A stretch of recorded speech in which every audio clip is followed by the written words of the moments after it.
네, 안녕하십니까. 청하수입니다. 삼국 유사 신라 36대 해공황 때의 일이다. 제위 14년차 서기 779년 4월 어느 날 갑자기 거대한 회오리 바람이 김유신 공의 무덤에서 일어났다. 그 거대한 회오리 바람 속에서 어떤 한 사람이 훌륭한 명마를 타고 나타났는데 그 모습이 흡사 살아생전 김유신 장군의 모습과 비슷하였다. 그 장군의 뒤를 갑옷을 입고 무기를 든 40여 명의 병사들이 따랐는데 그들은 장군을 따라 죽현릉으로 들어갔다. 죽현릉은 신라 11대 미추왕의 릉이에요. 장군과 40여 명의 병사가 릉 안으로 들어간 후 조금 시간이 지나자 왕릉 속에서 우는 듯한 소리가 진동을 하기 시작했다. 그리고 그 소리는 혹 호소하는 소리 같기도 했는데 그 들리는 말은 이러하였다. 김유신 홀령? 신은 평생토록 나라의 난국을 구제하고 삼국을 통일한 공이 있습니다. 지금 이렇게 혼백이 되었어도 나라를 수호하며 재앙을 없애고 어려움을 구제하는 마음은 잠시도 변한 적이 없었습니다. 그런데 지난 경술년 서기 770년 신의 자손이 아무런 죄도 없이 죽임을 당했습니다. 이것은 신라의 임금과 신하가 저의 공적을 전혀 생각하지 않았기에 벌어진 일입니다. 그러한 바 이제 신은 다른 곳으로 멀리 가서 다시는 나라를 위해 힘쓰지 않을 것입니다. 원컨대 왕 미추왕께서는 이를 허락해 주십시오. 그러자 미추왕의 홀령이 대답하였다. 나와 김유신 공이 이 나라를 지키지 않는다면 저 신라의 백성들은 어떻게 해야 한단 말이오. 공은 다시 이전처럼 나라를 위해 힘써 주길 바라오. 김유신은 떠날 것을 3번이나 청하였으나 미추왕은 3번 다 허락하지 않았다. 그러자 결국 회오리 바람이 사라졌다. 지금 779년에 잠들어 있던 김유신 장군의 홀령이 무덤 밖으로 나타나서 신라 미추왕릉으로 향했다. 그리고 약 9년 전에 자신의 후손이 억울하게 죽임을 당했으니 이제 더는 신라를 위해 노력하지 않겠다라는 건데 이게 좀 묘한 게 무려 9년의 간격이 있어요. 770년에 억울한 화를 당했으면 그때 바로 나타나면 되는데 왜 9년이나 후에 나타난 것인가? 이게 상당히 포인트죠. 뒤에서 설명드릴 건데 일단 삼국유사 이 이야기에서 억울함을 당한 김유신 후손의 이름은 언급되고 있질 않으나 일이 발생한 연도는 지칭이 되고 있기 때문에 삼국사기 770년 기록을 보면 그게 누구였고 어떤 일이었는지 알 수가 있겠죠. 대체 무슨 일이 있었던 것일까? 삼국사기 770년 이때 왕도 역시 해공왕이에요. 당시 나이 불과 13살. 3월 하늘에서 흑비가 내렸다. 5월 혜성이 나타났다가 사라졌다. 29일 호랑이가 집사성에 들어와서 잡아 죽였다. 가을 8월 대하찬 김융이 반역하였다. 이에 사형에 처했다. 11월 지진이 났다. 12월 시중 은거가 물러나 정문을 시중으로 삼았다. 이상의 내용이 770년 기록 다입니다.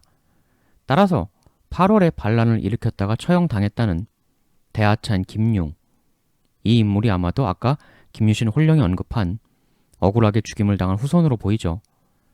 반란을 일으켰고 사형당했다. 삼국사기에는 딱 이렇게만 나와 있어요. 이게 두 가지인데 정말 반란을 일으켰다. 아니면 반란을 일으키려 했다는 누명을 뒤집어 썼다. 삼국유사의 내용을 보면 2번 가능성이 꽤 있어 보이죠. 아무 죄도 없는데 죽임을 당했습니다. 이 얘기는 명백히 누명이란 주장이죠. 하지만 삼국사기에는 누명이나 뭐 그런 표현은 없고 반란 일으켰고 그래서 처형당했다 이렇게만 되어 있어요. 사기하고 유사하고 논조가 분명하게 다른 거죠. 두 기록이 공존하고 있다. 진정한 진상은 무엇인가? 역사에 김융 사망 사건의 진상은 전혀 기록되어 있지 않지만 한번 추리를 통해 알아나가 봅시다. 왜 김유신 홀령은 무덤 밖으로 나와야만 했는가? 소개해드렸듯 이 기록인데 이 김융, 사형, 바로 직전 기록은 29일 호랑이가 집사성에 들어왔으므로 잡아 죽였다 라는 내용이에요. 이건 흡사 제가 예전에 소개해드린 이 원조 어머니 소선호 사망 기록을 좀 떠올리게 하는 대목이죠. 호랑이가 성 안으로 들어오고 소선호 사망. 김유신 후손 김용도 비슷하게 호랑이가 들어왔고 그리고 사형당했다. 근데 약간 차이점은 서선호 같은 경우는 들어온 호랑이가 뭐 어떻게 되었다는 얘기는 없죠. 들어와서 뭘 했는지, 호랑이 본인은 죽었는지 살았는지 아무 말이 없어요. 반면 김용 같은 경우는 호랑이가 집사성으로 들어왔는데 신라 병사들에게 죽임을 당했습니다. 그리고 호랑이가 쳐들어온 장소가 굉장히 구체적으로 나와 있어요. 집사성. 집사성이 뭐 하는 곳입니까? 삼국사기 651년 진덕여왕식이죠. 품주를 집사부로 고치고 죽지를 집사중시로 삼아 나라의 기밀 업무를 관장하게 하였다. 국가의 기밀 업무를 처리했다. 그곳이 집사부, 집사성이다. 이런 기록이죠. 요거는 신라 왕 밑에 최고 행정기관이다. 이렇게 배우신 거 다들 기억나실 텐데 보시다시피 이곳의 중요 업무 중 하나가 국가기밀, 즉 정보기관 같은 역할도 수행을 했다는 거예요. 이 집사부가 진덕여왕 때 기존 기관을 업그레이드해서 출범한 건데 진덕여왕 다음 왕이 누굽니까? 김춘추죠. 태종무열왕. 해서 보통은 이걸 진덕여왕 시기 최고 실권자였던 김춘추가 사실상 집사부를 만든 게 아니냐 이렇게 되게 보는데 나중에 김춘추가 왕되고 이 집사부의 장, 중시에 누구를 앉히냐면 자기 아들을 앉힙니다. 그만큼 김춘추를 뒷받침해주는 기관이었다는 것이고 그런데 김춘추의 영혼의 파트너 누구였습니까? 김유신. 집사부가 김춘추 계를 뒷받침하는 기관이라면 김유신 역시도 세력상 집사부와 궤를 같이 하고 있었다. 이렇게 볼 수가 있겠죠.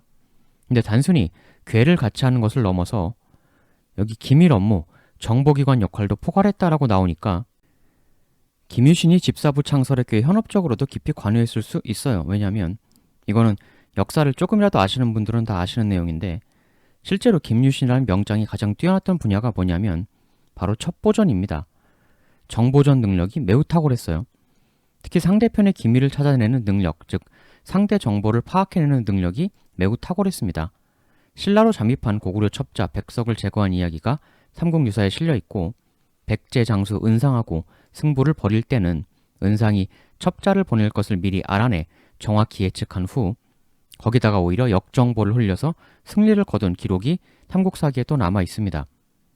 그런데 그 김유신의 후손 김용 사망 바로 앞 기록이 집사성 관련 기록이다. 이때 들어간 건 정말 호랑이였을까? 호랑이가 뭐 먹을 게 있다고 여기를 가겠습니까?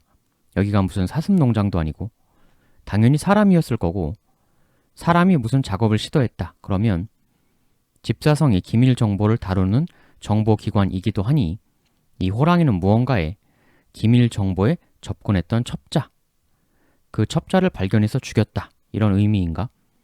업무 특성상 그 가능성이 일단 먼저 떠오르죠. 특히 선조인 김유신이 당대 신라에서 최고의 정보, 첩보전 능력망을 갖춘 인물이었기 때문에 그 직계 후손이라면 김용 역시도 정보 관련 부분에서 나름의 능력을 갖추고 그런 조직에서 몸담고 있었을 개연성도 있습니다.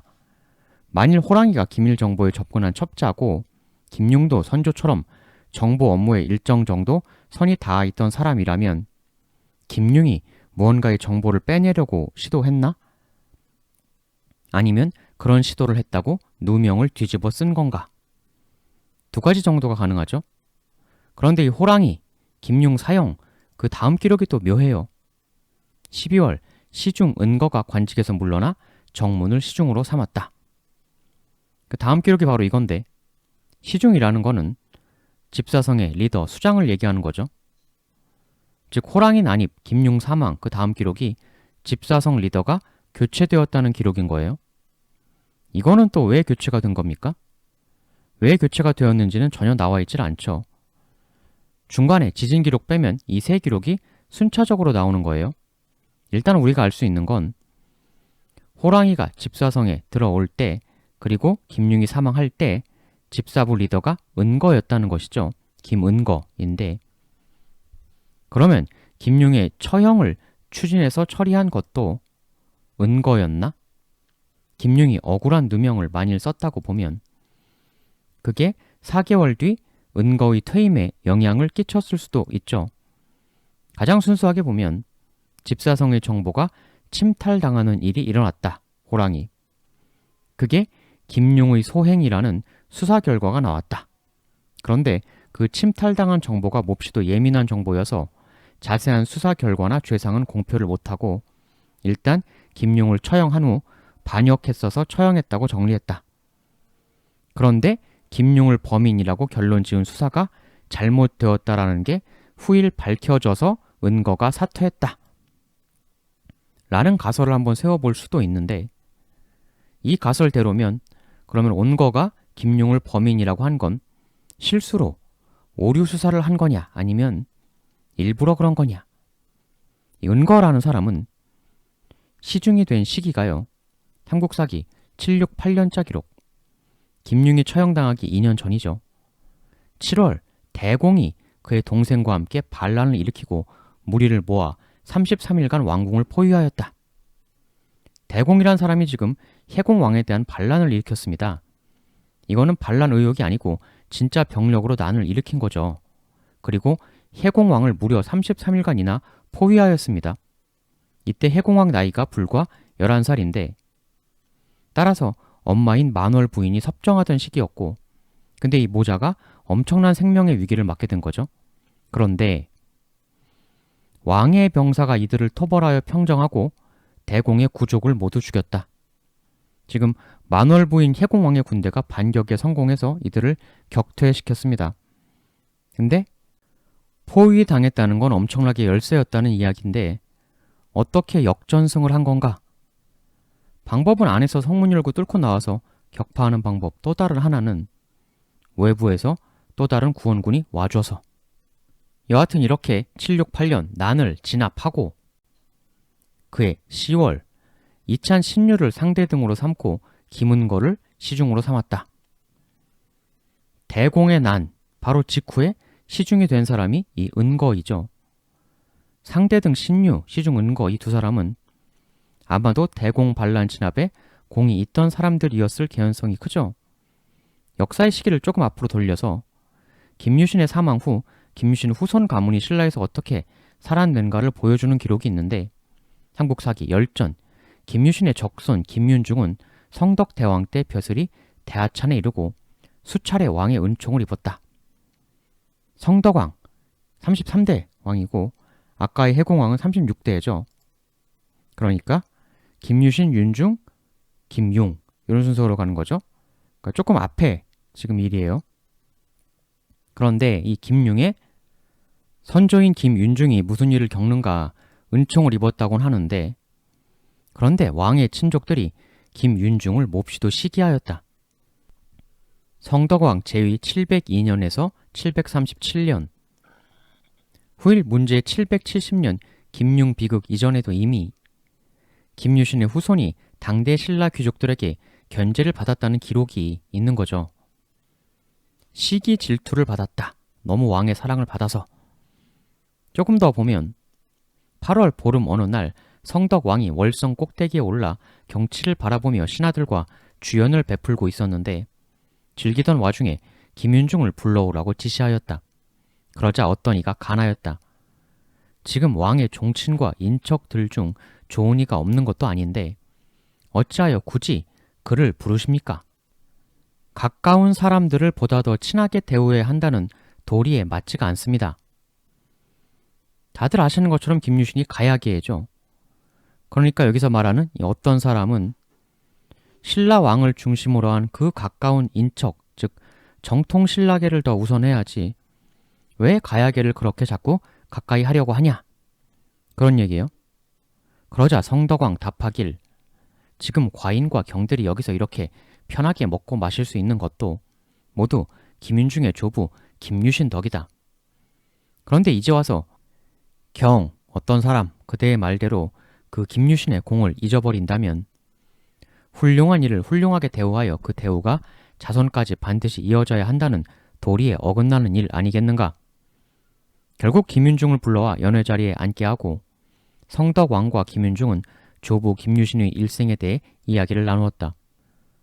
이 모습을 다른 여러 신하들이 매우 서운해하면서 바라보았다. 신라 주류 기득권 정통 귀족들이 김유신과 그 후손에 대한 질투, 시기 이런 것이 상당히 있었다라는 기록이죠. 삼국사기 779년 8월 김유신 공의 무덤에서 회오리 바람이 올라 김유신이 무덤, 시조대왕 등에 이르기까지 먼지 안개가 자욱하여 사람을 도저히 분간할 수가 없었다. 능지기가 듣자 하니 그 속에서 울면서 슬피 탄식하는 소리가 나는 듯하였다. 아까 삼국유사의 이야기가 삼국 사기에서도 지금 교차적으로 나오고 있는 거죠. 이런 맥락에서 주류 귀족파들이 엄청난 반란 후 뒤숭숭한 나라 상황 및 왕의 힘도 약해진 틈을 타 시기 질투 공작으로 호랑이 첩자 정보 유출 사건을 자신의 선조처럼 정보 업무를 하고 있던 김융에게 뒤집어 씌웠다라는 시나리오도 한번 생각해 볼 수가 있겠어요.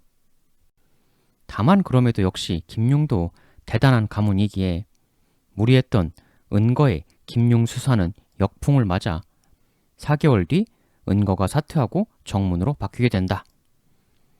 근데 이 김융 사망 당시 시중이었던 은거의 사퇴 이후 행적을 보면 굉장히 놀랍습니다. 한국사기 775년 김융 사망 5년 후 이찬 김은거가 반역하여 사형에 처했다. 김융 사망 5년 만에 김융하고 똑같은 일을 당합니다. 정말 반역을 한 건지 아니면 누명을 쓴 건지. 근데 또 놀랍게도 그 전임 수장 은거가 반란을 일으킨 게 775년 6월인데요. 그 불과 2달 뒤 8월 달에 은거의 후임으로 시중이 되었던 이 정문 있지 않습니까? 8월 이찬 염상이 시중 정문과 함께 반란을 꾀하였다. 지금 후임자 정문마저도 반역을 꾀했다는 거예요. 그래서 이들도 사형에 처했다. 매우 높은 자리인 시중까지 지냈던 이들이 대체 왜 줄줄이 반역을 해야만 했나? 그리고 이들의 줄줄 반역과 그 이전에 있었던 김융 처형 사건은 무슨 관계가 있는 걸까? 은거, 정문, 반역 1년 전에 무슨 일이 벌어지냐면 원래 은거가 시중될 때 같이 상대등된 사람이 신유였잖아요. 은거 신유 투톱 체제, 거기서 은거가 김융 사망 4개월 후 정문으로 바뀐 건데 그러면 신유 정문 투톱 체제인 거죠. 근데 삼국사기 774년 9월 이찬 김양상이 상대등이 되었다. 투톱 중 하나였던 신유가 관둬요. 그리고 김양상이란 인물이 귀족의 대표 상대등이 됩니다. 그리고 난 후 은거의 후임으로 시중을 맡고 있던 정문마저 775년 3월 김순이 시중이 되었다. 지금 신유뿐 아니라 정문도 물러난 거죠. 근데 이 시중 교체가 아까 은거에서 정문으로의 교체하고는 기록이 양상이 달라요. 아까 은거에서 정문으로 갈 때는 은거가 물러나서 정문을 시중으로 삼았다. 이렇게 나와 있었거든요. 근데 지금 정문에서 김순으로 바뀔 때는 그냥 김순이 시중이 되었다. 이렇게만 거두절미하고 나와 있습니다. 은거 정문 교체보다 정문 김순 교체가 좀 더 강압적인 성격이 강했었음을 나타내주는 대목이 아닌가. 그리고 김순이 시중 자리를 꿰찬 후 3개월 뒤인 6월 이찬 김은거가 반역해 사형당했다. 8월에 정문이 반역을 꾀하다가 사형당했다. 김순이 시중된 직후에 전직 시중들이 줄줄이 반역죄로 처형을 당합니다. 전직 최고위급 관리 둘이 이렇게 처형을 당한 후 바로 그 다음해 776년 1월 해공왕이 교서를 내려 백관들의 관직 이름을 모두 이전대로 복구하였다. 이게 뭐냐면 한화 정책이라고 해서 해공왕 아버지 경덕왕이 했던 정책인데 그걸 다 없던 일로 이전대로 해버렸다는 거예요. 해공왕이 본인 의지로 자신의 친아버지가 했던 주요한 정책을 다 뒤엎었을 리는 매우 없어 보이고 다른 권세 있는 신하들이 해공왕의 뜻에 반해서 밀어붙인 걸로 보이죠. 그렇다면 그걸 한 사람은 당연히 당시의 투톱인 김양상과 김순.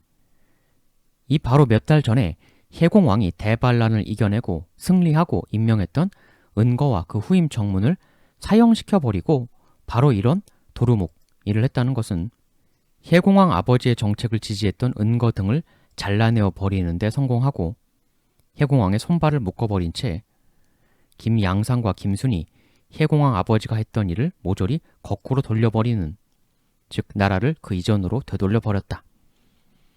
김양상이란 사람을 좀 주목해봐야 하는데 해공왕은 김춘추의 후손인데 반해서 삼국사기 김양상은 내물왕의 10대 손이다. 그 유명한 무열왕계 내물왕계가 여기서 언급이 되는 거죠. 즉 해공왕은 김춘추계, 무열왕계고 김양상은 내물왕계예요. 김융도 선조 김유신이 무열왕의 영혼의 단짝이었으니 기본적으로는 무열왕계랑 가깝다고 볼 수가 있겠죠. 그래서 보라색으로 표기한 건데, 그런데 사망했고 무열왕계 해공왕을 반란으로부터 지키던 은거등은 처형당했고, 지금 김춘추 후손 해공왕이 내물왕 후손 김양상에게 포위된 듯한 그런 전국 모양새죠. 그리고 김양상, 김수는 무열왕계의 왕이 야심차게 추진했던 한화 정책을 전부 도루묵으로 만들어버렸고, 그런데 김양상, 김순이 그렇게 도루묵으로 만든 바로 다음 해 이런 일이 벌어집니다. 다음해 777년 4월 상대등 김양상이 상소를 올려 시정을 극렬하게 비판하였다. 김양상이 무언가에 대해 엄청나게 분노를 하고 있어요. 근데 정확히 무엇 때문에 분노를 한 것인지는 나와 있질 않습니다. 그리고 이 분노 다음 기록이 10월 이찬 김주원이 시중이 되었다. 지금 김양상과 투톱으로 도루묵 정책을 주도했던 김순이 밀려나고 김주원이란 사람이 시중이 됩니다. 투톱중 일각이 바뀐 거죠. 이 김주원은 김춘추 후손이에요. 무열왕계. 이걸 보면 그 6개월 전에 김양상이 왜 그렇게 극렬하게 분노를 했는지 약간 감이 옵니다. 본인이 추진하던 정책이 아직 크게 잔존하고 있는 무열왕, 개 등등에게 반발을 당하고 이쪽도 아직 세력이 건재하니 결국 시중과 상대 등이 상호 균형을 맞추는 그런 상황이 된 게 아니냐. 이러고 삼국사기 다음해 778년은 아무 기록이 없습니다. 그리고 779년 3월 지진이 들었다. 금성이 달에 들었다. 법회를 열었다. 그리고 780년 해공왕이 어린 나이에 왕위에 올랐었는데 장성하자 음악과 여색에 사로잡혀 돌아다니며 노는 것을 도저히 절제하지 않았다. 이에 기강이 문란해지니 재난과 이변이 자주 발생하였으므로 민심이 이반되고 사직이 위태로웠다. 왕에 대한 비판이 780년에 갑자기 기록됩니다. 심상치가 않죠. 보통 왕에 대해 공격을 누군가 시도하려 할 때 사서에 이런 기록이 등장을 하죠. 이찬, 김지정이 반란을 일으켜 궁궐을 포위하고 공격하였다. 4월 김양상과 이찬, 김경신이 함께 김지정을 치기 위해 병사를 일으켰다. 이걸 보면 김지정의 반란 그 핵심은 상대등 김양상의 국정기조에 반하여 들고 일어난 게 아닌가. 그래서 지금 김양상이 김지정을 물리치기 위해 같은 내물왕계인 김경신과 손을 잡고 김지정을 공격하고 있는 모습입니다. 이게 780년 4월이니까 김지정의 난은 그 이전부터 준비가 되었었겠죠. 그런데 이 780년 바로 전해가 바로 779년. 아까 서두에 779년 뭐가 있었습니까? 김유신 홀령이 9년 전 770년에 죽은 내 후손 김융이 억울하다라고 나온 게 그 779년이었잖아요. 근데 삼국유사에는 이 뒤 이야기도 기록되고 있어요. 779년 김유신 홀령이 미추왕 홀령에게 신라를 떠난다고 이야기를 하자 그 이야기를 들은 당시의 왕 해공왕이 몹시도 두려워하며 김경신을 김유신 공등에 보내 사과하고 명복을 빌게 하였다. 지금 해공왕이 김융, 처형을 사과하는 사자로 김경신을 보내고 있어요. 아까 김양상의 파트너, 즉 김춘추계가 아닌 내물왕계인 김경신을 김유신 계에게 사과하는 사자로 보내고 있다 이겁니다. 김유신은 기본적으로는 김춘추 무열왕의 파트너였는데 왜 사과하는 사자로 무열왕계가 아닌 내물왕계를 보내고 있는가? 그리고 김유신은 대체 무엇에 그렇게 크게 실망하고 배신감을 느꼈던 것일까? 아까 김융이 사형당하던 시절은 혜공왕이 반란에서 이긴 직후 시중이 된 은거 시절에 처형을 당한 거죠. 즉 놀랍게도 김융은 친혜공왕파가 집권하던 시절, 즉 친무열왕계가 집권하던 시절에 처형을 당했다 이거예요. 이미 그 이전부터 보다 앞선 무열왕계인 성덕왕 시절부터 김유신 후손 김윤중이 신라 정통 주류 귀족들에게 시기 질투를 받던 기록 소개드렸죠. 그러나 성덕왕이 감싸줬는데, 잘 지켜줬는데, 혜공왕은 본인도 어리고 힘이 없으니 성덕왕처럼 신라 귀족들의 모함으로부터 김용을 지켜주지 못했단 말이죠.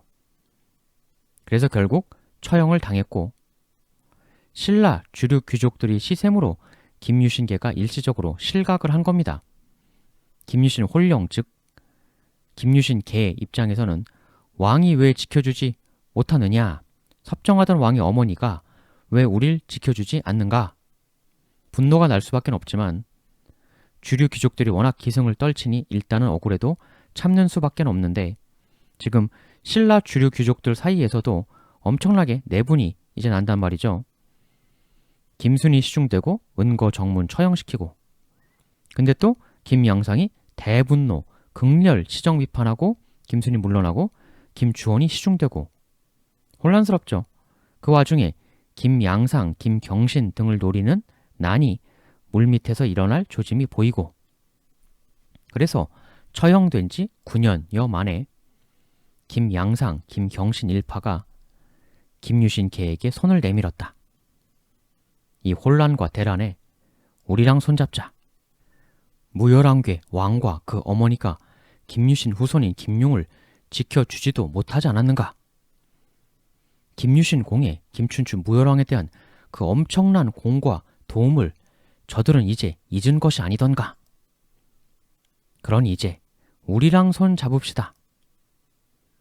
그리하여 9년 만에 김경신이 김유신 무덤, 즉 김유신 계에게로 달려간 것이 아닌가. 삼국사기 779년 김유신 후손 김윤중의 서손 김암이 왕명을 받고 일본에 사신으로 갔다. 김경신이 사과하러 간 779년이 되니까 김유신 후손이 다시 조정의 중요한 외교 업무를 하고 있는 모습이죠. 김지정의 공격 등 다가올 대란에 대비해 김양상과 김경신은 최대한의 세결집에 들어갔다. 김유신계도 기본적으로는 무열왕계에 파일 수밖에 없었지만 김용의 사망으로 신라 왕정에 실망하고 있던 김유신계를 김경신이 끌어왔다. 그래서 이렇게 파란색으로 만들었다. 그리하여 김지정과 김양상, 김경신은 드디어 779년 다음에 780년에 대승부를 벌이게 되는데, 삼국사기 780년 양상과 경신이 병을 일으켜 김지정을 죽였다. 이 다음에 놀라운 기록이 나와요. 혜공왕과 혜공왕의 왕비는 이 난리 중에 시해되었다. 그런데 삼국유사에서는 혜공왕은 선덕과 김양상에게 시해되었다. 이 선덕이 김양상을 이야기하는 건데요. 해서 그러면 요거는 김양상과 김양상에게 시해되었다 라는 게 되거든요. 그럼 말이 안 되잖아요. 그래서 보통 이 문구를 어떻게 보냐면 김양상과 김경신이 혜공왕을 시해하였다 이렇게 많이 봐요. 김경신을 보내 원무열왕 계파 김유신 계까지 끌어안아 최대한 세를 불린 김양상의 내물왕 계파는 끝내 김춘추 무열왕의 후손 혜공왕마저 본인들의 손으로 죽였다. 그리고 김양상이 37대 선덕왕이 본인이 됩니다. 이것이 너무나 억울하다고 김유신 홀령이 김용 사망 후 9년 만에 무덤 밖으로 나오게 되는 그 삼국유사의 기이한 사건, 그것의 전말이 아닌가 라고 보는 가설이 있는 겁니다. 이건 이제 내물환계, 무열환계의 대립이라는 관점으로 본 건데 아니다, 다른 관점으로 봐야 한다라는 설도 있어요. 선덕왕 김양상도 나중에 사망을 하는데 그때 그 무열왕계 김주원이 한때 선덕왕 다음 왕 후보로 오르기도 하는 모습도 있고, 근데 물론 되진 못합니다. 될 뻔하다가 못 되고 이 김양상 실제 다음 왕은 여기 김경신이 돼요. 그리고 김양상의 어머니가 근데 또 무열왕계입니다. 그래서 이 가설은 아니란 설도 있어요. 뭐 다른 관점으로 설명하는 설도 있는데 그건 또 다음에 기회 되면 설명드리도록 하고, 정반대로 보는 관점도 있고 외국의 외교 이야기로 설명하는 관점도 있습니다. 오늘 조회수 반응도 좀 좋고 하면 이 해공왕 김양상 김경신 시기가 굉장히 그 더 할 얘기 다른 가설이 많습니다. 그래서 보내주시는 반응 보고 또 계획을 해보도록 하겠습니다. 다른 이야기들은. 대단히 감사합니다.